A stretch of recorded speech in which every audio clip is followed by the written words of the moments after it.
फिलिस्तीन पर विगत 7 अक्टूबर से जारी इजरायली हमला युद्ध नहीं जनसंहार है। अमेरिका इजरायल पक्षी विदेश नीति भारत को मंजूर नहीं। इजरायली हमले के विरोध में हो रहे नागरिक प्रदर्शनों पर रोक और पुलिस द्वारा दमन बेहद शर्मनाक। ऐतिहासिक चंपारण के बापू सभागार बेतिया में शुरू हुआ खेग्रामस का 7वां राज्य सम्मेलन के अवसर पर बिहार में अब तक का निकला सबसे बड़ा युद्ध विरोधी मार्च। पूरे देश में किसानों व खेत मजदूरों के आंदोलन के लिए इतिहास में नाम दर्ज कराने वाली चंपारण की धरती पर आज अखिल भारतीय खेत व ग्रामीण मजदूर सभा का 7वां राज्य सम्मेलन शानदार ढंग से शुरू हुआ। बिहार के कोने कोने से आए प्रतिनिधियों से खचाखच भरे बापू सभागार में सम्मेलन का उद्घाटन करते हुए भाकपा माले महासचिव कॉमरेड दीपंकर भट्टाचार्य ने संगठन को देश के हर गांव टोले में मजबूती से स्थापित कर देने का आह्वान किया। फिलिस्तीन पर इजरायल द्वारा जारी हमले के खिलाफ बिहार की धरती पर अब तक हुए सबसे बड़े प्रदर्शन के साथ इस सम्मेलन की शुरुआत हुई।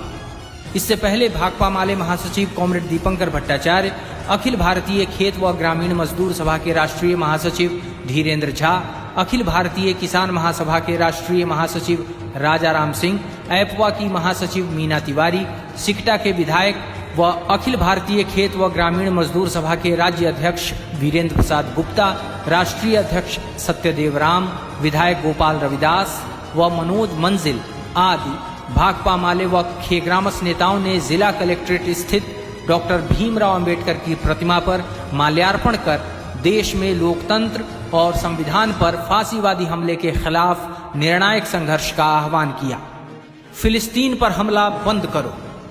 बाबा साहेब भीमराव अंबेडकर प्रतिमा स्थल से ही भाकपा माले महासचिव दीपंकर भट्टाचार्य व अन्य भाकपा माले खेग्रामस नेताओं की अगुवाई में एक विशाल युद्ध विरोधी मार्च निकाला गया। ये मार्च 3 लालटेन चौक, लाल बाजार, सेवा बाबू चौक, अवंतिका चौक होते हुए बापू सभागार पहुंचा। इस युद्ध विरोधी प्रदर्शन में अपने हाथों में लाल झंडे व फिलिस्तीन पर इजरायली हमले को रोकने की मांग की तख्तियां लिए करीब 5000 से भी अधिक महिला पुरुष शामिल हुए। प्रदर्शन में शामिल लोग फिलिस्तीन पर इजरायली हमला बंद करो, गाजा पट्टी में बच्चों महिलाओं की हत्या करना बंद करो और युद्ध नहीं शांति चाहिए आदि नारे लगा रहे थे। भाकपा माले महासचिव कॉमरेड दीपंकर ने कहा कि फिलिस्तीन पर विगत 7 अक्टूबर से जारी इजरायली हमला युद्ध नहीं जनसंहार है, इसे हर हाल में रोका जाना चाहिए। उन्होंने कहा कि पिछले दिनों जब यूएनओ में इस युद्ध को रोकने का प्रस्ताव आया तो दुनिया के अधिकांश देश इस प्रस्ताव के समर्थन में खड़े हुए, लेकिन शर्मनाक ये रहा कि दुनिया भर को शांति व अहिंसा का संदेश देने वाले भारत की मोदी सरकार हमला जारी रखने के पक्ष में खड़े अमेरिका, इजरायल व चंद यूरोपीय देशों के साथ रही।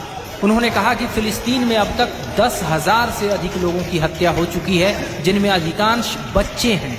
उनमें भी 1 साल से कम उम्र के बच्चों की संख्या ही अधिक है। वहां खाद्य व दवा की आपूर्ति भी रोक दी गई है तथा अस्पतालों, रिहायशी मकानों व पूजा घरों को भी बमबारी का निशाना बनाया जा रहा है। उन्होंने कहा कि मोदी सरकार ने न केवल इस्राएल पक्षी विदेश नीति अपना ली है, बल्कि संघ भाजपा ने इस मुद्दे को लेकर भारत में मुस्लिम समुदाय पर गंदी राजनीति प्रेरित हमला शुरू कर दिया है। लोकतंत्र का गला घोंटते हुए देश में इजरायली हमले के विरोध में हो रहे नागरिक प्रदर्शनों पर रोक लगा दी गई है और पुलिस द्वारा दमन किया जा रहा है। कॉमरेड दीपंकर ने कहा कि इजरायली हमले को रोककर अमन कायम करने व फिलिस्तीन के लिए इंसाफ की मांग की आवाज दुनिया भर में उठ रही है। यूरोप और अमेरिका के बड़े बड़े शहरों में विशाल नागरिक प्रदर्शन हो रहे हैं और यहाँ तक कि यहूदियों ने भी हमारे नाम पर युद्ध नहीं के नारे के साथ विरोध में विशाल प्रदर्शन किए हैं। उन्होंने तमाम अमन और इंसाफ पसंद नागरिकों से फिलिस्तीन पर इजरायली हमले व निहत्थे नागरिकों और मासूम बच्चों के कत्लेआम के खिलाफ आवाज बुलंद करने की अपील की।